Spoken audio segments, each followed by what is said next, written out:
Hi all, this is Steph Giordano with HSRI. Welcome to our fourth and final video on the National Core Indicators overview of the project and then review of the pre-survey and background information questions.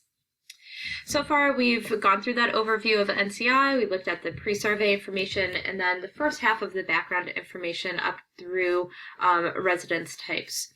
So this video is going to start out with questions about employment and other daily activities.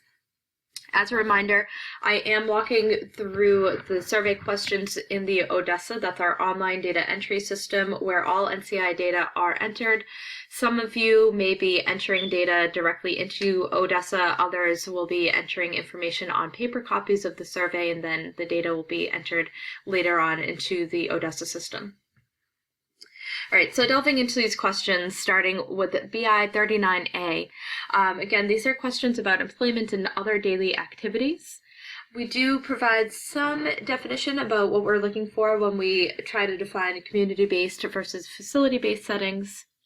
Also, for all of these questions, we're looking at what a typical 2-week period looks like for the individual.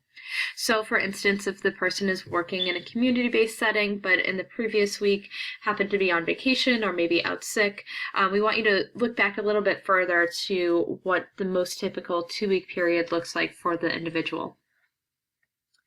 So for those of you who are a little more familiar with the survey, you may notice that BI 39A and BI 40A have been separated out. This previously was one question looking at different types of community-based jobs. But what we've heard from interviewers as well as states is that a number of individuals are working both in an individual job, which is that BI 39A, as well as a small group job, which is BI 40A.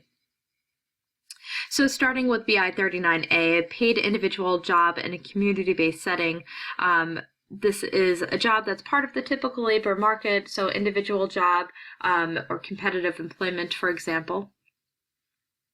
What we want to know here is whether during a typical 2-week period the person is engaged in a paid job in a community-based setting. And then if so, what are the typical number of hours worked and wages earned? We know that for all of these questions, it can be really difficult to get at those hours and wages. So we want you to do as best as you can at getting the most accurate information possible.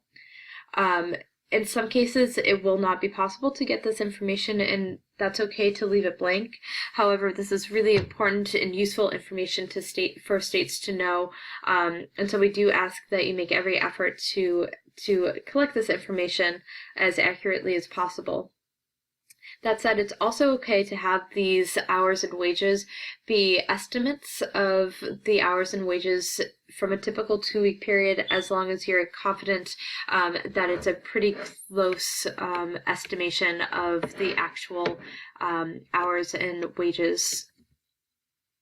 We also want to know whether the person is getting publicly funded services or supports to participate in their competitive job in the community.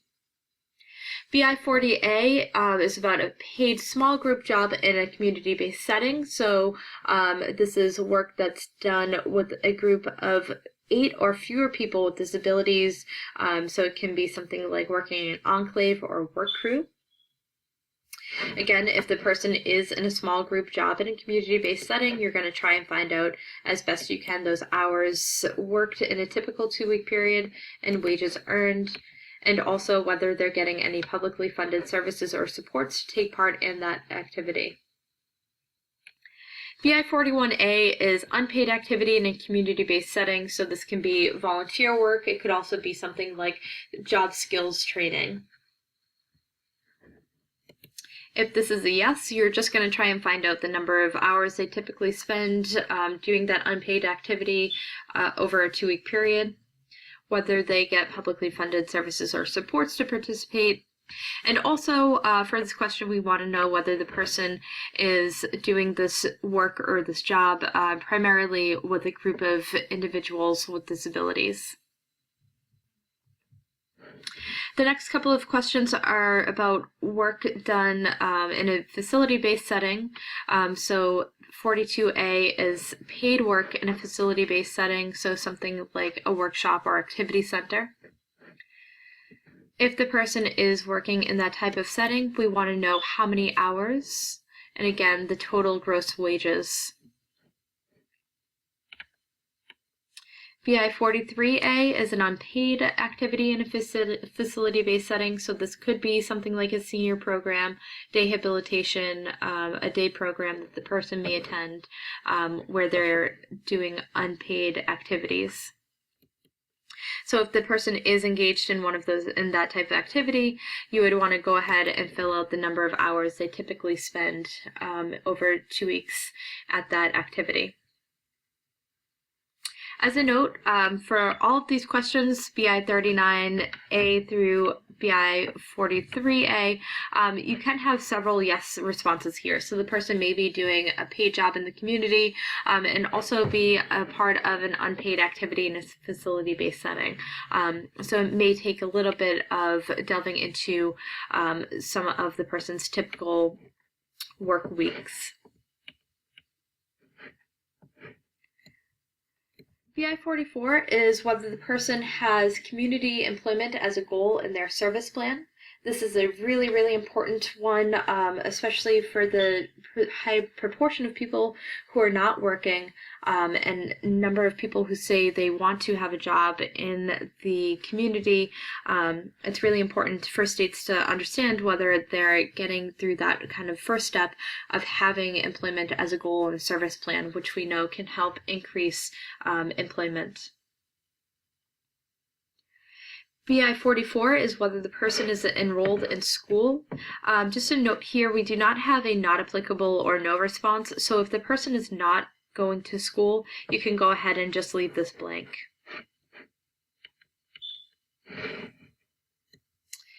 The next set of questions, BI 39 through 40, 46 through 49 are only applicable if BI 39A and or BI 40A are checked yes, meaning that they have a paid community job. So BI 46 is whether the person receives paid time off. 47 is how long the person's been working at his or her current job. A note here, if the person has more than one job, you can go ahead and complete this information based on the job they've been working at the longest. BI 48 is separated out from BI 49 this year, so we ask separately whether the person is self-employed. And regardless of how this is answered, we want to find out what type of job the person has. So food prep, building, grounds cleaning, personal care providers, and so on. We do recognize that a number of jobs will have activities that the person may do that fits into several categories. We do want you to only check off one type of job, so go ahead and try and find out what the person does most often or what job best describes the type of work they're doing.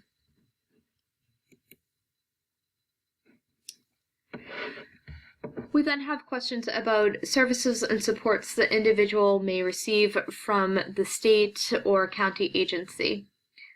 So service coordination, respite or family support, transportation, a number of other categories. These response options actually link up to a question that we have later in the survey for the individual, which asks if there are additional services that they may be in need of. We ask BI 51, does the person receive either ICF ID or Medicaid HCBS waiver or state plan funding?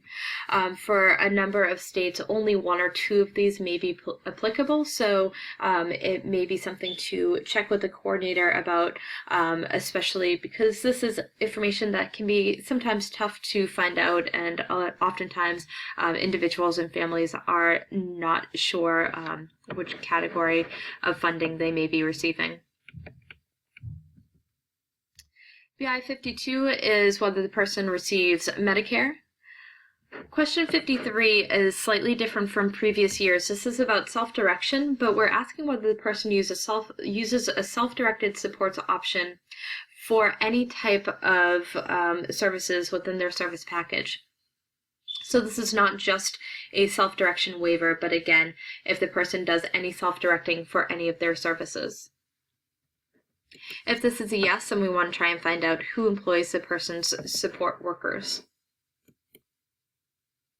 And finally, we have a few questions about behavioral support needs. So whether the person needs some support, extensive support, or no support at all for self-injurious behavior. And we give a little example of what type of behavior we're referencing here. If any support is needed for disruptive behavior or destructive behavior. And then BI 58 asks whose responsibility it was to obtain the background information. And really what we're looking for here are all people who are involved in collecting information. So whether information was coming just from a service coordinator, maybe you contacted the person's family member or other state staff. And so that takes us through the end of the background information section as well as the end of our videos. Thank you all so much for listening and taking a tour of the National Core Indicators as well as the Consumer Survey, Pre-Survey, and Background Information section. As you go through the survey, if you do have any questions, please feel free always to contact us at NCI or your state coordinator who will then get in touch with us. Thank you so much for listening.